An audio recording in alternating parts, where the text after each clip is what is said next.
Olá, bom dia. Viemos com mais um Deus em Gotas aqui no seu dia. Que caiu hoje, já? Hoje caiu Ezequiel 23, que vai falar aqui de Olá e Olibá, que representa aqui essas duas moças que fala aqui nessa passagem.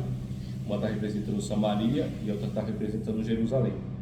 E a Bíblia vai dizer que elas, quando eram muito jovens, né, ainda, elas se entregaram à prostituição, se entregaram ao caminho da devassidão e permaneceram nesse caminho, se afastando, né, dos planos de Deus.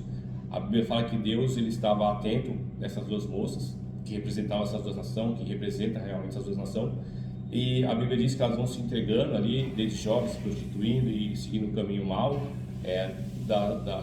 com a vizinhança dos povos assírios, povos circunvizinhos ali, elas se prostituem, ambas da mesma forma, e a Bíblia diz que chega o fim da vida para uma delas, né? Deus permite pela sua maldade, porque não se arrepende, permanece no caminho daquele pecado.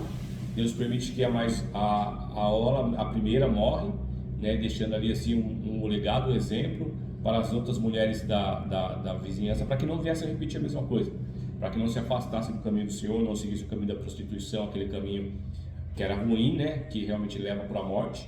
E a outra irmã ainda permanece seguindo no mesmo caminho, seguindo o mesmo o trajeto que estava fazendo desde pequena, né? Ou seja, desde pequenas já amavam fazer o que era errado, amavam fazer o que era contrário à vontade de Deus e se prostituíam com as nações que não eram de Deus, as nações vizinhas pagãs, com os seus ídolos, com as suas práticas ali, e elas gostavam disso. A Bíblia fala que elas gostavam de fazer isso, que elas procuravam os povos, não é que eles vinham tomar elas procuravam eles para se prostituir com eles.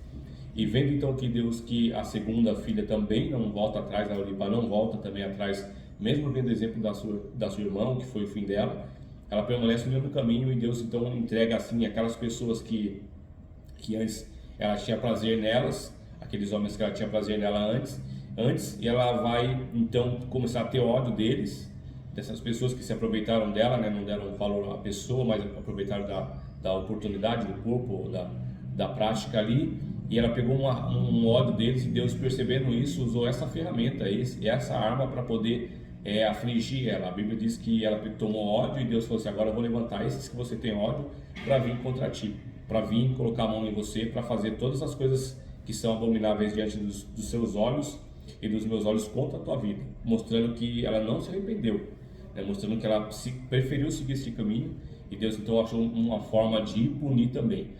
Nós vemos, irmãos, que o fim das duas irmãs foi a mesma coisa, né? Porém não foi no mesmo tempo. Eu vejo que Deus ele gerou duas situações semelhantes aqui, da mesma família, da mesma casa, em dois povos, para mostrar para nós que o caminho, se nós seguirmos também esse caminho, ou desviarmos do caminho que estamos, ou entrar no caminho errado, o final vai ser a mesma coisa, vai ser morte, né? Porque Deus ele dá vida para ele, quer nos dar a vida. Mas aquele que segue o caminho do pecado, o caminho do contrário de Deus, ele vai encontrar com a morte. A morte vai chegar na vida dessa pessoa por causa que é o salário do seu pecado, da sua prática. E aqui eu vejo que teve dois exemplos para nós, como outros, muitos que tem na Bíblia, que nós conhecemos aqui, pessoas que foram fiéis e Deus poupou elas, e pessoas que não foram, povos que não foram, e Deus de alguma forma puniu eles, né, para que eles viessem a entender o caminho que eles estavam seguindo. Então eu vejo que Deus dá um exemplo para nós aqui. Aqui fala de Samaria e Jerusalém, duas cidades que foram após os seus ídolos, dos vizinhos, virando as costas para Deus. O que é virar as costas para Deus, irmãos? Nós conhecemos a verdade, conhecemos a vontade de Deus e querer fazer a vontade do mundo, a vontade, nossa própria vontade, às vezes que não é perfeita, não é agradável, mas a de Deus é. Então essas pessoas se afastaram das orientações de Deus, né, para seguir o caminho que elas quiseram, para seguir o caminho que elas achavam melhor ali, sem a opinião de Deus, né? Eu tenho a opinião de Deus aqui sobre a minha vida, você também tem. Aqui é a opinião de Deus sobre as ações das pessoas, sobre os comportamentos, que temos opinião. Então, se eu quero saber a opinião de Deus sobre qualquer coisa, eu tenho aqui como consultar e saber o que Deus pensa daquilo. Então, quando eu sei isso e não faço o que Deus quer ou o que Deus pensa, eu estou me posicionando contra Ele. E se eu me posicionar contra Ele, certamente Ele é poderoso para fazer eu entender que eu estou errado e me punir se eu perseverar nesse caminho errado. E assim eu vejo esse exemplo dessa passagem de hoje, Ezequiel 23. Sim, sim. Então, essa semana nós estamos falando Deus nos dá esperança, né, meus irmãos? Então, aqui falamos na ressurreição de Jesus, né? Por isso que veio esse tema, que era algo que você pensa que tinha morrido, tinha acabado, e de repente ressurge Jesus para trazer mais mensagens e falar que ele nunca morreu, né? A vida dele é eterna, está vivo até hoje. Então, assim, terça-feira caiu Números 31, Guerra Santa contra os Medianitas. Na quarta caiu João 2 aqui, 2, a transformação água em vinho, né? Que precisava ali agir naquela hora certa, ele transformou na hora certa a água em vinho naquele casamento. Segundo Macabeus, na quinta, ontem, assassinato de Onias. E hoje, Ezequiel 23, as duas prostitutas, né? Que é o Olá e o Oliba, né? Que são duas irmãs que começavam com O, o nome delas. Então, aqui que nós entendemos, né? Sobre a esperança. Aqui nós entendemos que o quê? Como teve, mesmo que tenha uma guerra, né? Que quando você realmente crê em Deus e aquilo vem para você de uma forma forte, toda aquela mensagem divina do céu, você não teme, você não tem medo, você vai enfrentar essa guerra, porque é certeza da vitória, mas desde que vocês, meus irmãos, andem dentro dos preceitos divinos, né? Quando você desvirtua, você carrega muita coisa negativa contra você, você mesmo está dando a tua sentença ali, no final de cada acontecimento. Então, quando nós carregamos o coração cheio de fé, esperança, e que aquilo vem para melhor para nós, e nós caminhamos junto ao Senhor, nos conselhos dele, né, tudo vem para quê? Para uma vitória certa no final. É a tua felicidade, né? A vitória que eu falo é felicidade, alegrias, coisas que vêm com sucesso no final daquela tua jornada ali, daquele teu objetivo. Né? João 2 fala da transformação da água em vinho, quer dizer, tudo pode acontecer. Deus pode transformar tudo de uma hora para outra, em água, em vinho. Quem que transforma a água em vinho? Somente Deus. Quem que é o grande poder? Por que você teme? Né? Por que você tem medo das coisas? Porque Deus é tão maravilhoso, tão justo, tão poderoso, é o maior ser que possa existir na face da terra. E Ele vai poder transformar a tua vida do inferno ao paraíso. Uma água em vinho, entendeu? O inferno ao paraíso. Do que você anda vivendo na sua vida, se você seguir os preceitos divinos, vai transformar no paraíso. Mas não, você sempre está tentando fazer da tua vida levar esse inferno adiante. Então, você quer, vamos supor, andar na orgia, você quer também o teu sucesso, você não vai conseguir. Que é a palavra de hoje, as duas prostitutas, elas se prostituíam, elas queriam a beleza, elas queriam se entregar para tudo aquilo que era de desejo delas, né? O desejo. Então, o que é esse desejo? Aqui está falando das prostitutas, mas seriam duas nações, né? Seriam dois territórios que foram ali, Samaria e Jerusalém, que foram prostituídos na época. Os dois territórios daquela época que vieram inteiro contra as leis divinas. Eram orgias, eram mentiras, era por causa de dinheiro, por causa de fama, por causa de poder. Atrás de tudo isso, o que aconteceu com elas? Veio o castigo, a sentença foi dada por elas mesmas, para a vida delas, né? O Olá e o Oliba, são irmãs. Então, prostitutas, que cada uma representa uma nação ali, um território, que era tanto Samaria quanto Jerusalém.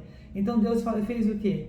Né? Além de dar todo o castigo ali, que ela sofreu pela espada, e uma dando exemplo para a outra, mesmo uma tendo o exemplo da outra, que a outra caiu em desgraça, o território dela caiu na mão do mal, né? A outra ainda continuou fazendo o mesmo erro, sem temer ao Senhor. O que aconteceu? O território também caiu naquele mal.